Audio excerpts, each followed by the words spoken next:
Welcome everyone to today's Berkeley Ecosystems panel discussion on new developments in cancer therapies. My name is Lauren Tejambri. I'm the Assistant Dean of College Relations and Development here at the College of Chemistry at UC Berkeley, and it is my great pleasure to introduce today's discussion. Today's discussion is part of a new initiative that we call Berkeley Ecosystems, where you can learn, explore, and connect with Berkeley faculty, alumni, students, and industry innovators on relevant topics. This fall, we have one more faculty talk coming up on Wednesday, November 10th by Professor Ting Zhu on biodegradable plastics. We hope you'll register for this upcoming event using the link provided in the chat or later at ecosystems.berkeley.edu. Now for a few logistical matters regarding today's talk. Today's discussion is being recorded, as were all past events. In the coming days, you'll find the recording of today's event and other relevant content hosted at ecosystems.berkeley.edu. We are planning to field questions today at the end of the discussion, so please use the Q&A function as opposed to the chat function to share any thoughts or pose any questions of our speakers. And finally, directly following our event today, you'll receive a short survey. Please take a moment to provide us feedback on today's discussion, and more importantly, provide us some input on future topics that may be of interest to you. And now it is my great pleasure to introduce today's facilitator, Professor Dan Nomura. Professor Nomura is a professor of chemical biology in the Department of Chemistry at UC Berkeley and an adjunct professor in the Department of Pharmaceutical Chemistry at UCSF.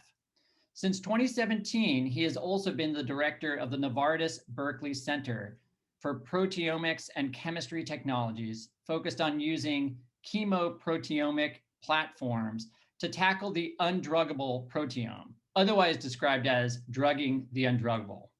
He is also co-founder and head of the Scientific Advisory Board of Frontier Medicines. He earned his BA in molecular and cell biology and PhD in molecular toxicology, both at UC Berkeley, and was a postdoctoral fellow at Scripps Research before returning to Berkeley as a faculty member in 2011. Among his honors are selection in the Searle Scholar, American Cancer Society Research Scholar Award, and the Department of Defense Breakthrough Awards. Please join me in thanking Professor Dan Nomura for facilitating our discussion today on new developments in cancer therapies. Thanks, Dan. Thank you so much. So I'm really excited and honored to be presiding over this panel of luminaries in the field of chemistry and chemical biology and drug discovery. And I'd like to have our panelists introduce themselves. And also please mention your affiliation with UC Berkeley and the College of Chemistry, in addition to introducing yourselves as well. So let's start off with Margaret Kayvon. Hi, everyone. It's my pleasure to be here. This is Margaret Kayvon. I hope you can hear me okay. And maybe I'll start out with my affiliation with Berkeley, which is now quite a long time ago. So I was an undergrad at Berkeley, a chemistry BS major, graduated in 1987, and had the pleasure of learning my first about chemistry there. It was a really wonderful experience.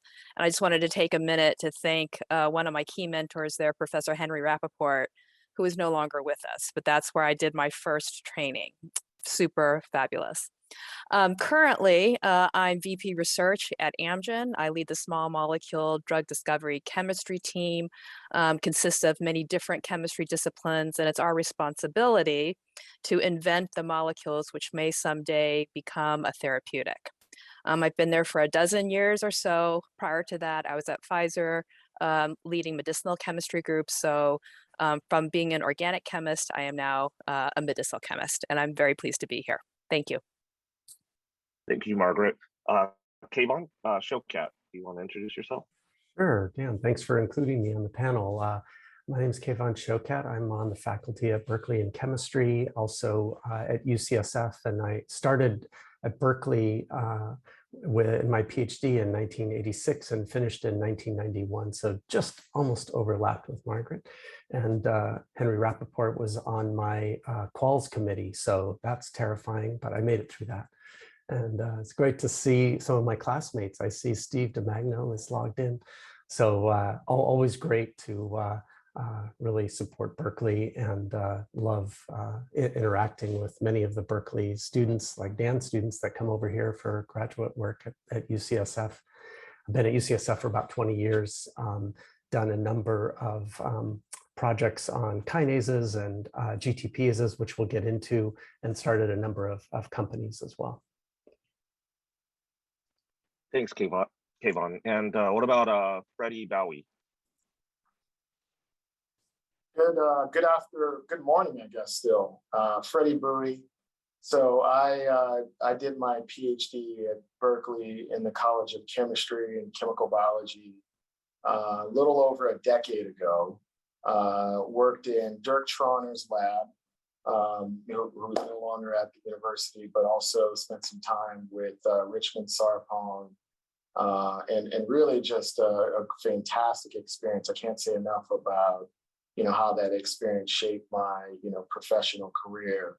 And I actually got my start very early, doing partnerships with pharma when I was there. I did a small deal with Novartis and knew I was a mediocre bench chemist at the time.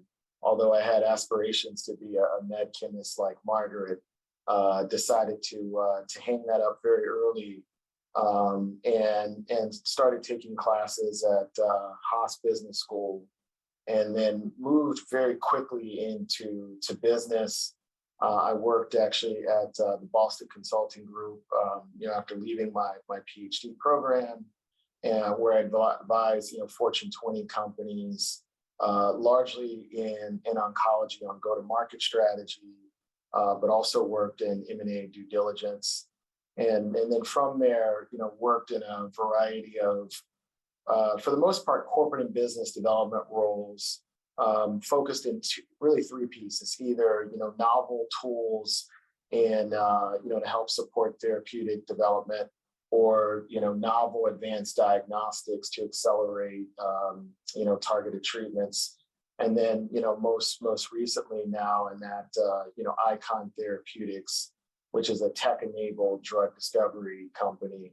And yeah, I'm very happy to be here today, and look forward to sharing some insights.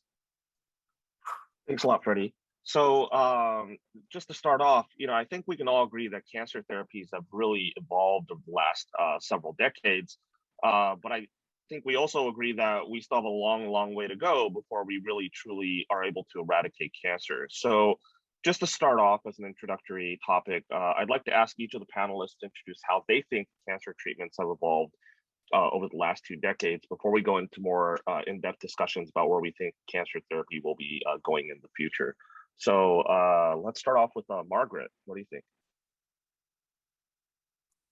So I guess the way I sort of think about it is, you've all heard the horror stories of, when you're taking cancer therapies, your hair falls out, you feel terrible, etc.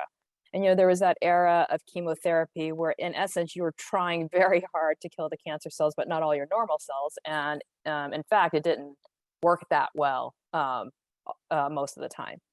But I think when I started to become more active in medicinal chemistry in the oncology area, we're really starting to focus on more of what I would call precision oncology, so targeted therapy. And that's where we try very hard to hit very specific targets that are only, let's say, present in the tumor cell in that mutated form or whatnot. And I think, our kind of strategy is to first debulk the tumor as much as possible. So get rid of as much as possible, all the while knowing that you typically don't get rid of all of it all the time. And so there's sort of residual tumor cells floating around. And then we think about maybe engaging the immune system to address those. So I think you need multiple different mechanisms. And that's what we're doing these days. But starting off, way back when, with what I would call almost poisons, if you will. So it really has advanced, and it has to do with what we understand about biology these days and the technologies we can bring, which I think we'll talk about later. Thanks, Margaret. Kayvon, what about you? What are your perspectives? Yeah, I think the last 20 years is kind of 2 waves in my mind. 1999 was when Gleevec was first approved, and that's really the beginning of the era of targeting oncogenes. And that led to just a complete sea change in how CML is treated. And now we've seen 50 kinase inhibitors approved. But we're starting to kind of run out of good kinase targets, I would say. There's 500 kinases, but 50 drugs. That is probably going to go to 60 or 70, but not going to go to 200. And so I really think the next wave that had happened is about 6-7 years ago on the foundational work of Jim Allison when he was at Berkeley, figuring out the logic behind how a tumor shuts off a T cell and how to take that break away. And that it just kind of cuts completely crossways to the way the kinase inhibitors work, because there we need more mutations, higher number of changes from self for the tumor to be seen. And so I think this now third wave is coming, which is kind of like what Margaret said, is what we always wanted to do, is target just the oncogene that's in the cancer cell and not the rest of the proto-oncogenes of the rest of the body. We see that with osimertinib, EGFR, third generation inhibitors, and then we'll hear more about KRAS.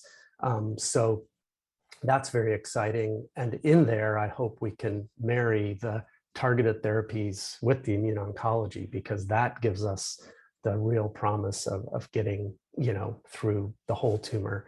And I'm very optimistic, despite the challenge of cancer, that in the next 10 years we will see more cures, and that's what I'm working for very, very hard. So I think that is a possibility. That's really exciting, Kayvon. Thank you. Freddie, what about you? What are your perspectives on the last 2 decades of cancer therapeutics? Yeah, I would just echo what both Margaret and Kayvon said.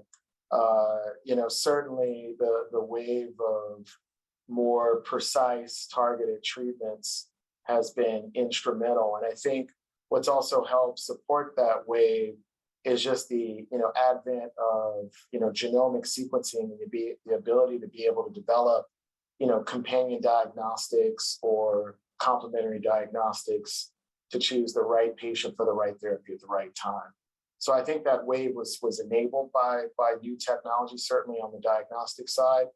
And I would also just put an exclamation point on the importance of immunotherapy, right? These tumors don't shrink themselves in metastatic melanoma patients, right? And so the ability to have immune oncology drugs that target tumors with high tumor mutational burden has been incredibly powerful in shrinking tumors and having durable benefit. And then the last piece I would say is more of a ripple, but also an important proof point is just the advent of CAR T. Again, in heme malignancies. And again, I think, that has the potential as we talk about new waves to expand more broadly, but I think that's been an important proof point as well. Thanks for that, Freddie. So, we've talked about targeted therapies, I think, over and over again, whether it's targeting specific oncogenes or, reactivating our immune systems to hone, attack against the cancer cell. So let's talk a little more about targeted therapies. Particularly, I want to start off with really the seminal work over the last decade by folks like Kayvon Showkat and also Margaret's work at Amgen on targeting KRAS, which, as many of you know, there was a recent KRAS drug approved by Amgen recently, and now there are many additional KRAS drugs that are coming out into the clinic. So for those of you in the audience who are unfamiliar with KRAS is really an important oncogene that is often mutated across a large fraction of human cancers to permanently activate cell proliferation pathways in the cell. And KRAS has long been considered to be highly undruggable, that you can't really develop a drug against it using conventional drug discovery approaches.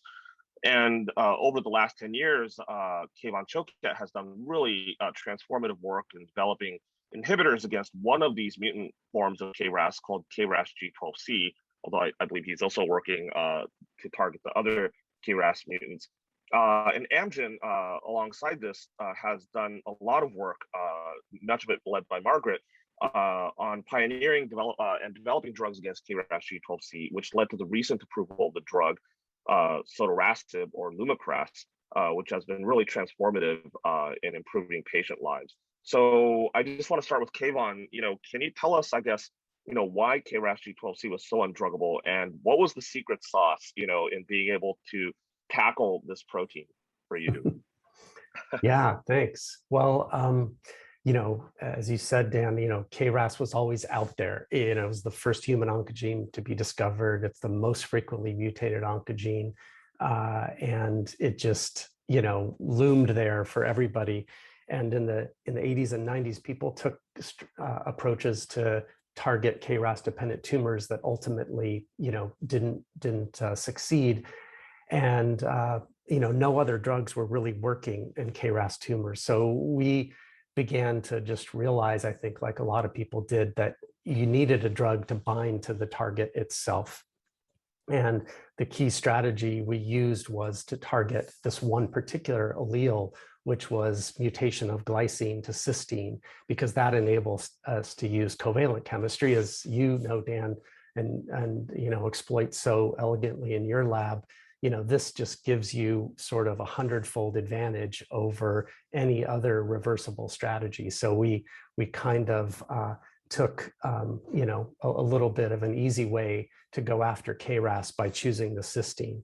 And the secret sauce, I think a lot of it is I've had some just fantastic students. One of them who I see is logged in, John Ostrom, right now from Boston, who was in the lab and really worked on the project with postdoc Ulf Peters. And I couldn't really pull them off the project, to be honest. No matter what came in their way, they said they wanted to keep at it. And even when we found that the drug didn't bind to the right form of the protein, we just kept pushing. And luckily, the compound worked in cells. And then we started a company called Araxes that showed it was working in animals. And then that really launched a big race with everybody, including Amgen and Mirati and others. And it's just great to see now it succeed in the clinic. So, it really was a sort of a necessity, I would say, for cancer patients for us to find this strategy and this compound. Now that we've done it, there's just so much work going on across industry and in academic labs. It's really great to see. Thanks, Kayvon. It's really inspiring to hear you talk about KRAS. Margaret, can you also tell us about how Amgen was able to lead the efforts in developing drugs against KRAS G12C? And you've obviously been the first to get the drug approved, and so congratulations on that. So thank you, Dan. And I guess maybe what I would start off saying is that it really does take a village. This is not just Amgen. Took people, labs like the Showcat lab, as well as others, that we stitched things together. And yes, maybe we were a little faster, but it took a lot of work across the industry, academia, everybody. So I do want to say that first, because maybe I'll illustrate it with how we even got into it in the first place. And it was a number of different sort of events that got us there. I think the first realization was with our own EGFR antibody, when we realized that that antibody didn't do so well when KRAS was mutated, but was quite good when it was KRAS wild type. And so our biologists are thinking, oh geez, we need to directly intervene KRAS. And that was, I think, 2012 or somewhere in that range. And we started to think about, well, how do we do this? How should we try to do this? And luckily, we started thinking about, well, maybe cysteine, the cysteine might be usable in some way to help us drug this undruggable thing. And I think this was pretty simultaneous with what Kevon's work was doing. And we were doing a little work. We had a little bit of success, but then we started to see coming out in the literature, that there was this pocket. And so that, I think, sped things along. We had already been screening for molecules that maybe would bind that pocket. And then, we, had, some weak inhibitors that were actually binding that pocket, covalent inhibitors, and decided to go maybe whole hog. And this is where we started a collaboration with Carmot, actually in Berkeley, and made even more molecules together and found some leads, joined them with some of the Araxes findings, optimize those molecules, and I would say traditional medicinal chemistry effort, but with some really key scientific findings during that time by the team. And once we sort of knew we had maybe something, I think then all of Amgen really pulled together to accelerate the work as much as possible. And therein, I think, was one of the pieces that was really important for us, that it wasn't just, let's say, a discovery effort, but we kind of started off, okay, we really want to, get this out and get it out fast. And so then, lots of collaboration, even with others beyond that. But, the early discovery part is still very fresh in my mind, even though it was, 2016, 2017, that it was a very exciting time and required, as I say, it does take a village. And so. Thank you, Margaret. Yeah, I actually am lucky to have Dan Erlinson, who was at Carmot as the head of chemistry at my company, Yep. Frontier Medicines now, who's really been transformative in aiding our drug discovery efforts. Absolutely. Got to mention a connection to Dan Erlinson to our approach. He worked at Synesis with Jim Wells and made the tethering approach, which we used. So Dan really has a lot of fingers in the pot. Yeah, exactly. Dan Erlinson is quite the genius that underlies all of this. Yeah, so I think KRAS really, I think though, is just the tip of the iceberg, right? Of not only other KRAS, mutants that everyone is now trying to go after for drug discovery, still quite elusive, but I think there's some promising data out there, as well as many, many other cancer targets that we've known for decades are major drivers of cancer, but it eluded us because they've been likely, wrongfully categorized within this kind of undruggable category of proteins. And so I guess, moving forward, what are kind of major bottlenecks that we face in developing kind of next generation cancer therapies? And, how do we develop and leverage new technologies and new therapeutic modalities to be able to really, really, develop these next generation disease therapies that allow us to go after, a lot of these kind of intractable cancers and also intractable cancer targets. We've been hearing from Kayvon and Margaret a lot. I'd like to also hear, I guess, Freddie's perspectives on new technologies. He's the chief financial officer for this new hot startup, Icon Therapeutics, that was started up by Robert Tijan here at Berkeley and Javier Darjak, and is focused on super resolution microscopy, I believe, to enable drug discovery efforts. So, Freddie?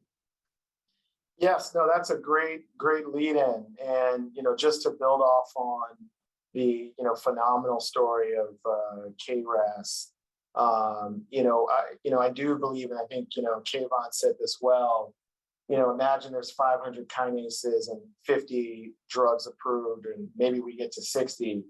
There's, 90% almost of that space unexplored just in, targetable kinases. And as you start to think about, drug development, the majority of proteins, right, it's not a binding pocket, right? It's not an ATP, binding pocket that you can access. And so how do you think about, drugging either the N-terminal domain or these unstructured regions? And I think, fundamentally, we're at a point where we need better tools to understand the proteome, right, and understand, how we can, attack, motifs that maybe we can't get a crystal structure of, right? And so at Icon, one of the techniques we're developing, among others, is industrializing super resolution microscopy, which Eric Betzig won the 2014 Nobel Prize for in chemistry. We're industrializing that technique as a therapeutic, platform to really look at the undruggable parts of proteins, because with super resolution microscopy, we can look at live cells, and most other companies are looking at fixed cells or just biochemical assays. But we can look at live cells.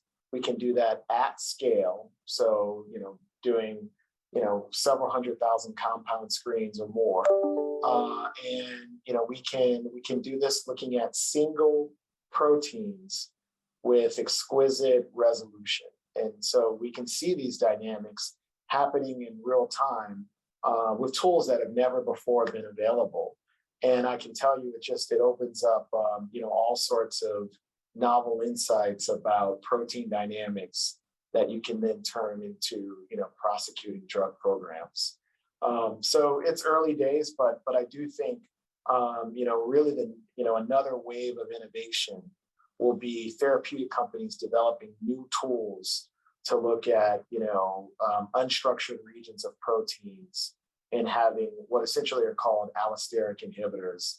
And there's some proof points like SHP2 out there already in the public domain, but I think we'll see more of those as time goes on.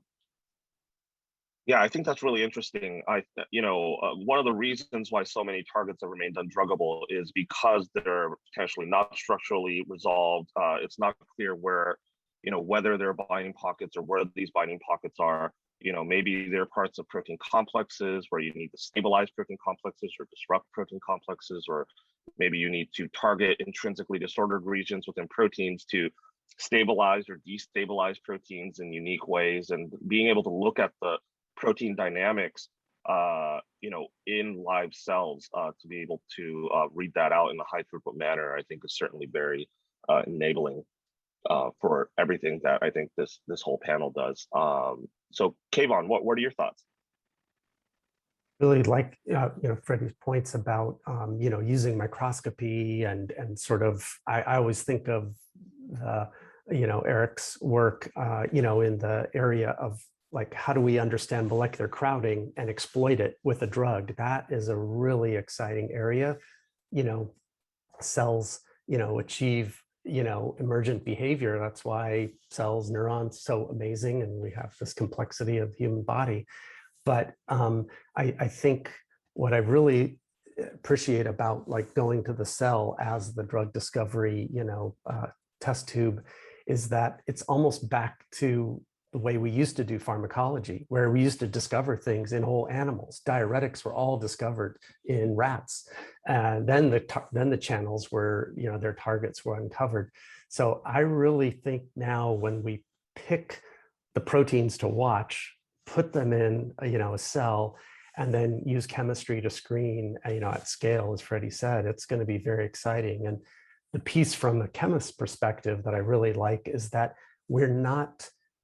We have such high confidence now in the targets we need to drug, like KRAS. We're willing to deploy non-traditional approaches. When we used the cysteine chemistry, that was just barely tolerated by big pharma.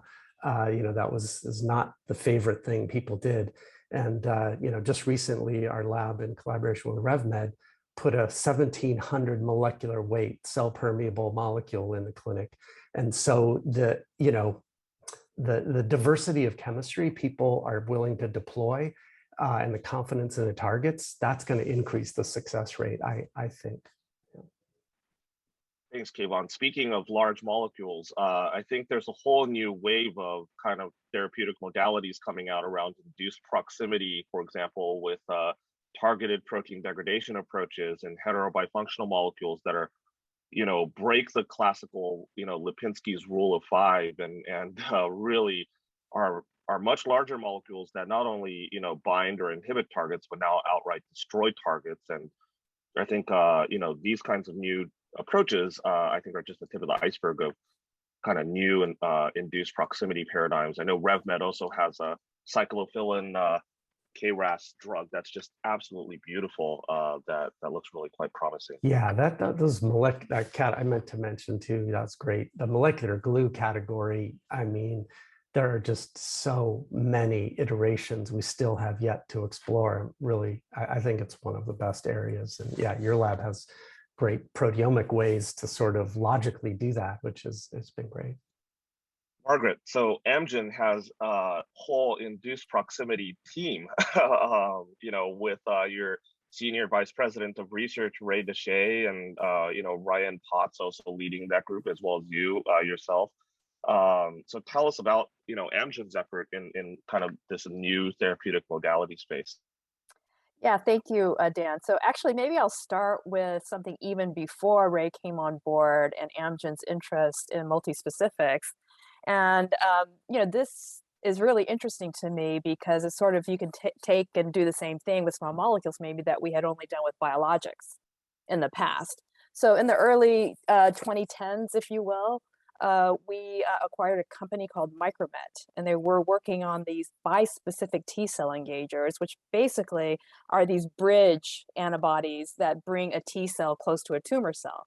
And by virtue of their proximity to each other, cytokines are released, and the T-cells are able to kill, if you will, the tumor cells. And I always thought that was pretty cool, right? You're using the body's own mechanisms to exert some type of function rather than your molecule exerting the function that you want on your target.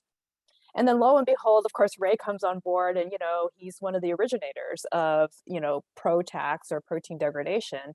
And, it isn't that the field, again, is not working on it. Yes, there is a lot of activity in this space, but I think this helps us with respect to proteins that have no known function that we can maybe directly interrogate, but now you're bringing over a different protein to a protein within a cell to degrade that protein. And these PROTAC molecules are often quite large, but as you heard Kayvon say, we're actually getting more knowledgeable about how to make these into orally bioavailable drugs. I think this is, the wave of the future, or the multispecifics, and you're basically engineering biology, hijacking biology inside of a human body. And I think this is sort of another way we can not drug the undruggable. I don't use that term anymore. I think these are difficult to drug, but not impossible.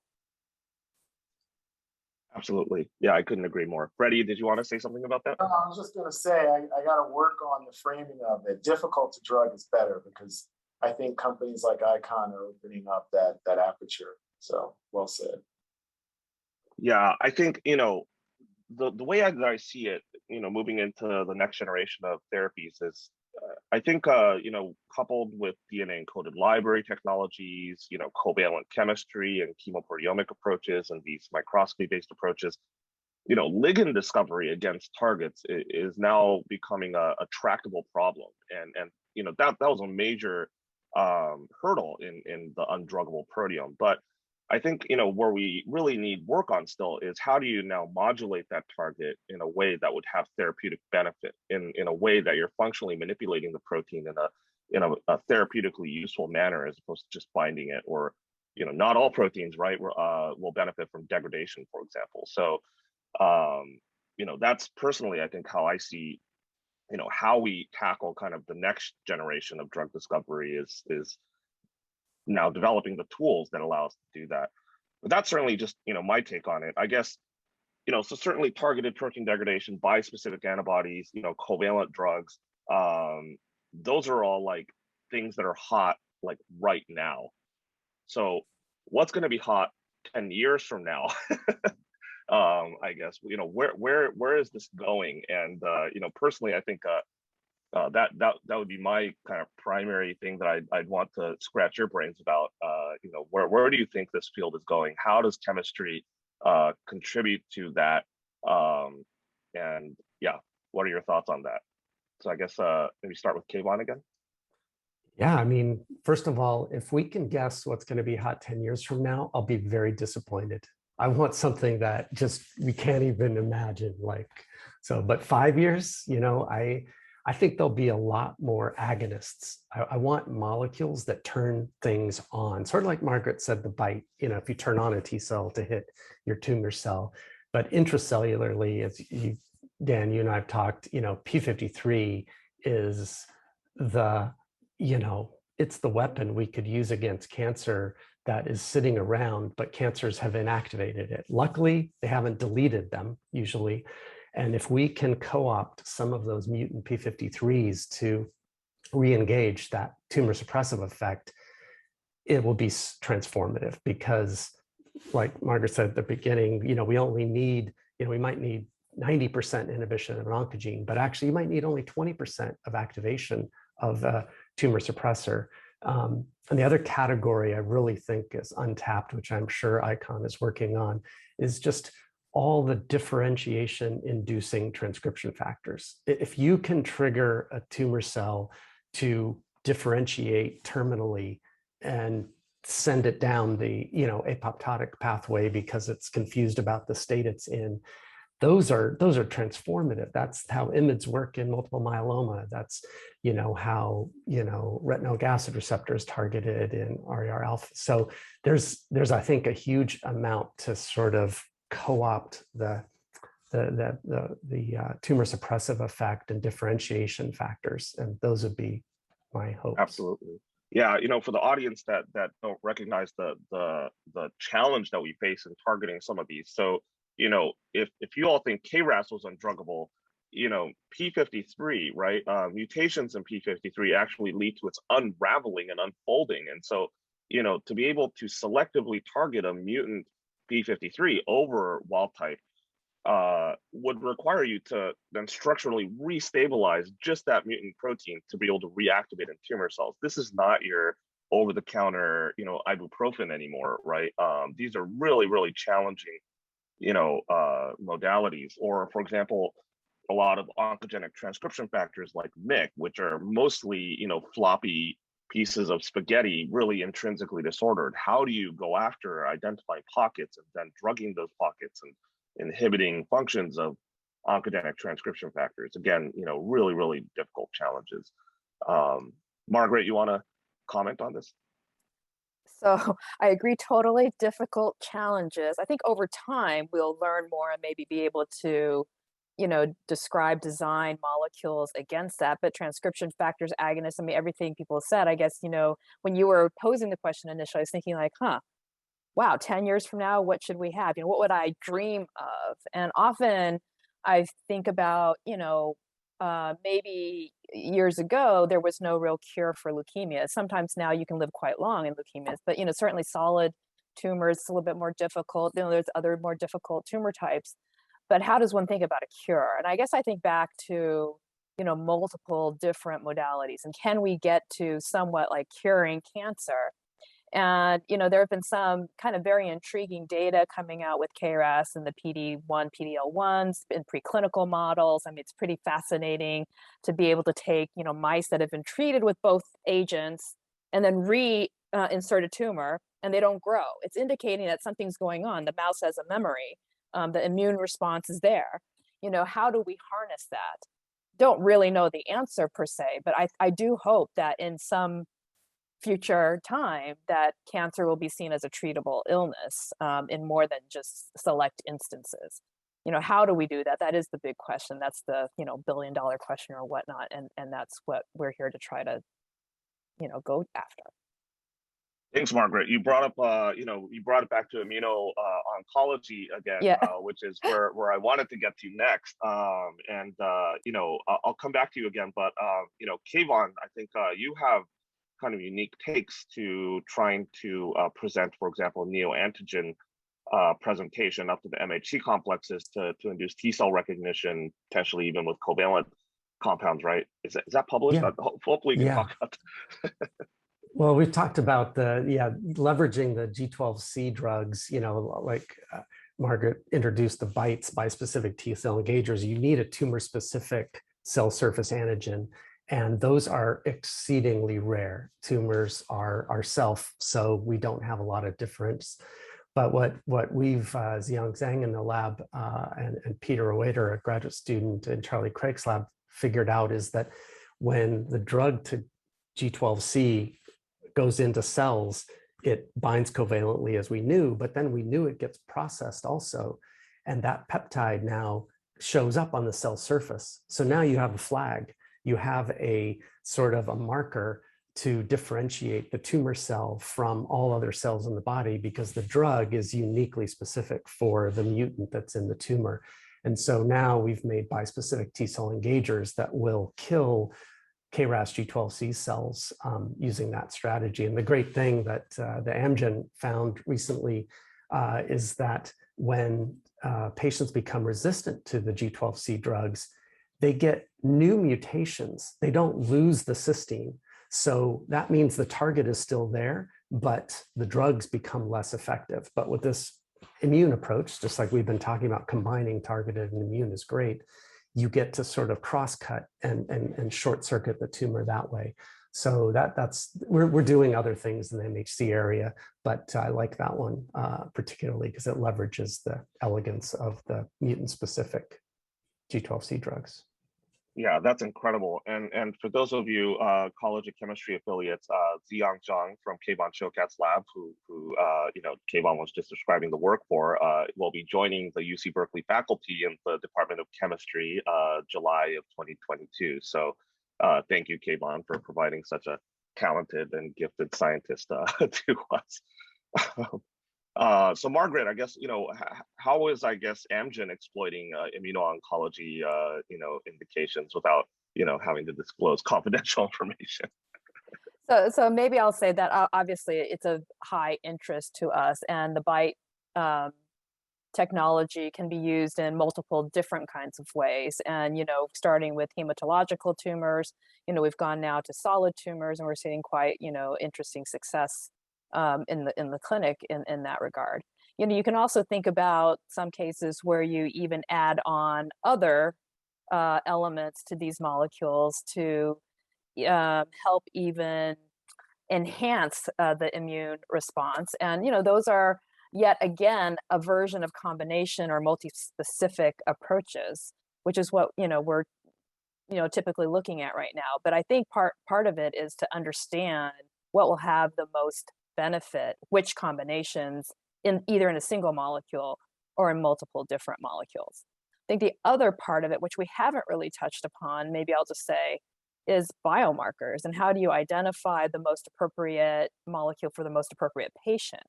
I think we have a little ways to go as a community on ensuring that biomarker testing is, accessible, and that, patients can do that, and that we can provide, if possible, very specific, regimens.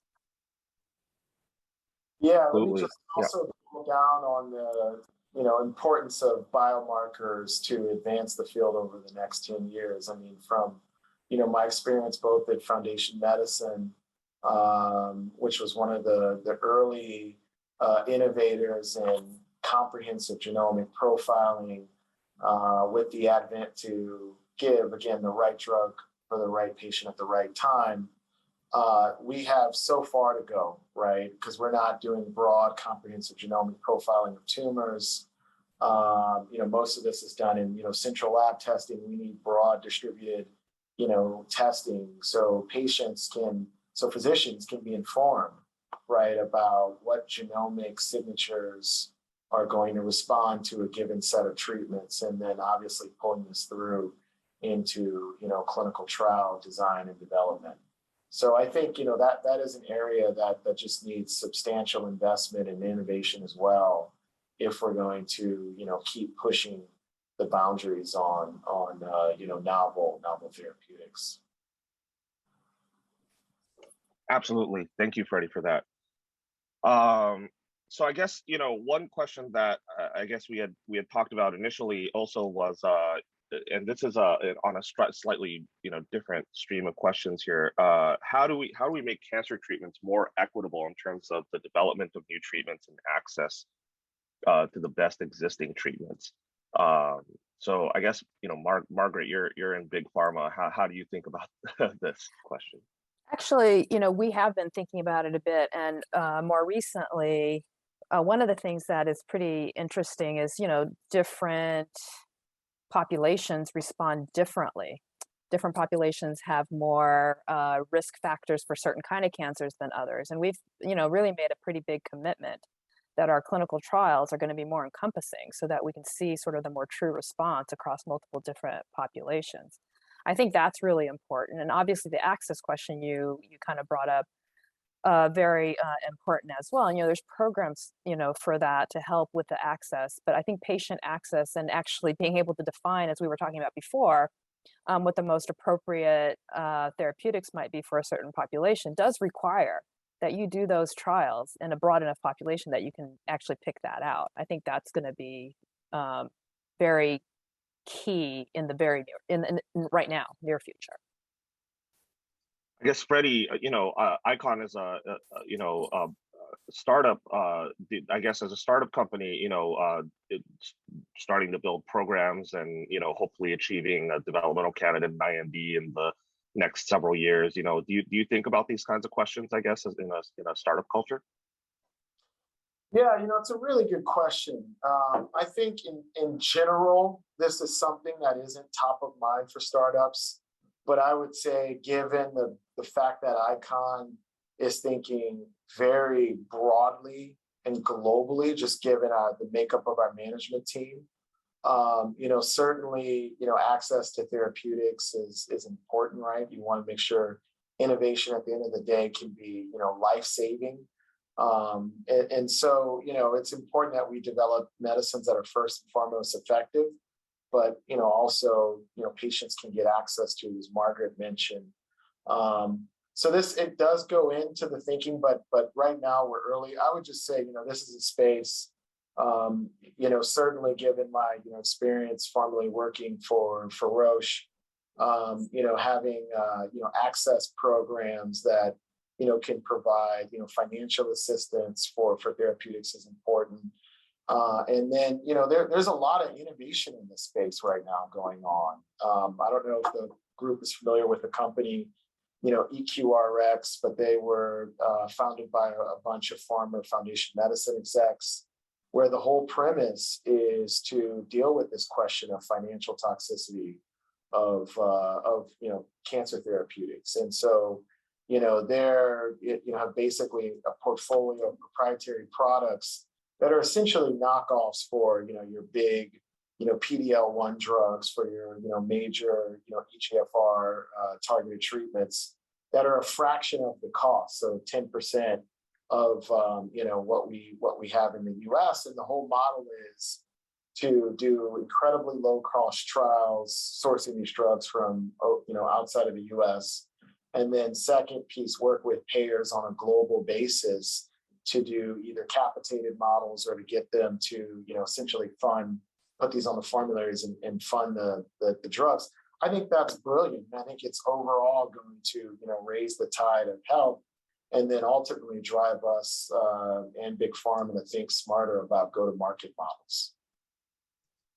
Yeah, that's very apt. Thank you for that. And outside of cancer, also thinking about these for rare diseases, or for example antibiotic drug discovery, where maybe there's much less of a market there, will be really critical moving forward and thinking about this. So there are a few questions from the audience. I'll entertain one of them here. So what Joan Garbarino asks, is more work being done to target metastasis? This seems to be a big clinical problem. If the mechanism is common to different cancers, this could be very useful. I guess, what are your thoughts on targeting, metastasis, over kind of the therapies that we've been talking? I can start on just the fundamental biology of it. There's been I think a lot of academic labs work very hard on this to identify targeters, what is driving that. It's an incredibly rare event. There's a big bottleneck when a cell leaves the tumor and tries to find a place in another tissue, but there's a lot of core biology that seems to sort of say breast cancer will go to the brain, pancreatic cancer will go somewhere else, bone, prostate, bone. So there's deep biology there, and we understand more and more of that, and there's more specific targets. But I'd like to hear, I don't know, Margaret or Freddie, from different perspectives. I think the clinical trials on those are the barrier. It seems like you can have great targets, but people don't like to do a trial in metastasis. And I for one, am also confused by that, but maybe I'm wrong. Yeah, I think it's a really important question. And, different tumors do different things. Like you mentioned, breast going to brain, lung also often goes to brain. I think as a chemist, maybe one of the things we can control is whether the molecules we design and offer up are brain penetrant. And you've seen this play out in the industry, obviously, with the EGFR inhibitors and the ALK inhibitors, right? So the first generation did not penetrate into the brain. And now we have them, and those have much better outcomes than the first generation. So in that case, yeah, maybe there was something that one could do. I think, in other cases, even, without going to metastases, you can see resistance occurring as you start taking these medicines. And, I feel that maybe we can more comprehensively look at that, so some trials, I think, take a look at what's going on post response to drug. And so maybe you can see what the resistance mechanisms are, and maybe we can design against that. But it seems a little bit of a slow process in trying to acquire this information, which can be quite diverse. So I don't know that there will be a one size fits all kind of solution to this very important question. Yeah, and I just to build off of what Margaret is saying, I think the focus will be on, or at least one area will be on, looking at resistance mechanisms, and doing that through, again, you can look at data, right, that's being generated through companies like, again, through Foundation Medicine, or through modeling, right. That's certainly an area of interest in companies like Relay. That's part of their whole model. But I think a third piece of that too is, as you look at targeted agents that go after an ATP binding site, we've had this whole theme of agents that attack internal domains or unstructured regions.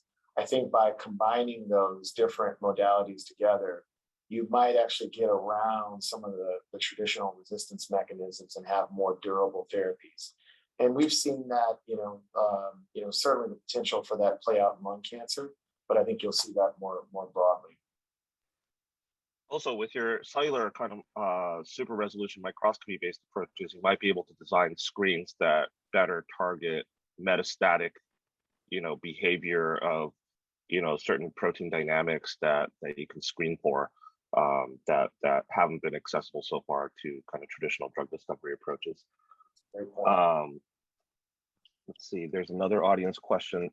How are different potential targets analyzed and narrowed down? What chemical factors are looked at to decide what specifically to target? Let's see. It's a bit of a diffuse question, but I think we use a lot of the NIH funded the Cancer Genome Atlas to really just sequence deeply thousands of tumors, and other institutions have done that. That gave us the sort of roadmap, what are common recurring mutations. That's why KRAS is so important, BRAF. So we want to target the recurrent ones because we know we'll hit a lot of patients if we make a drug targeted to that.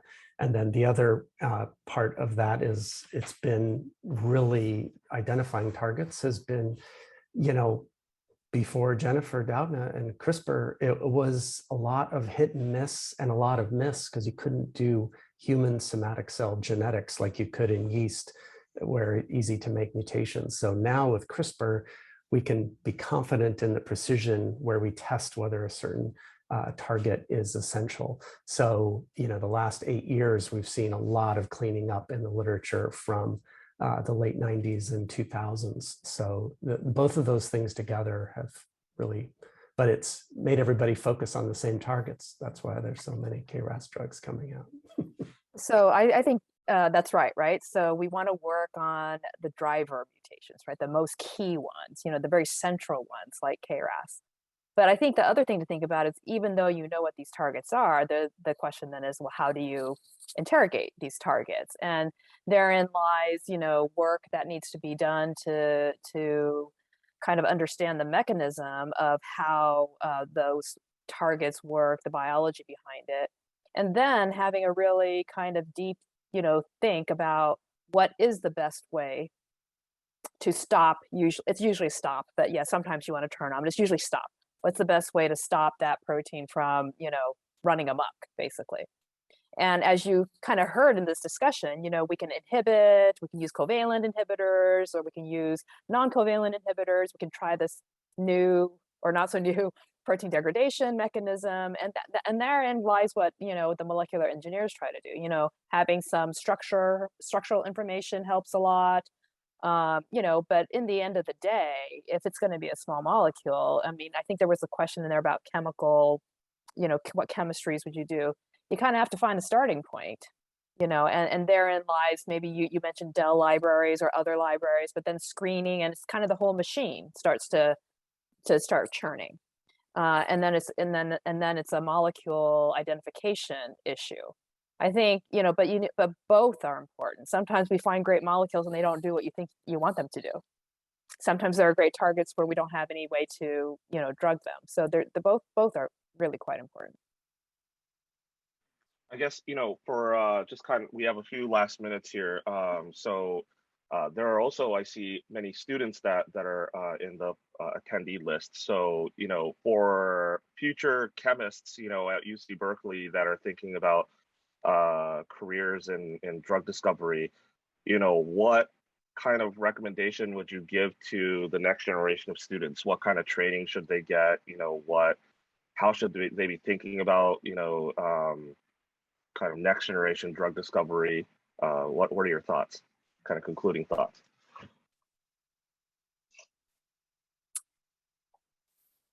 Well, maybe I'll start. I do think that there's a convergence of disciplines, if you will.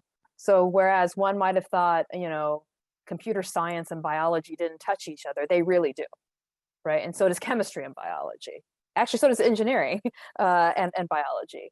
And so I think, it's true. I think you need to be very sort of deep in a certain discipline, but you need to also expand yourself and kind of, know what else is kind of going on out there.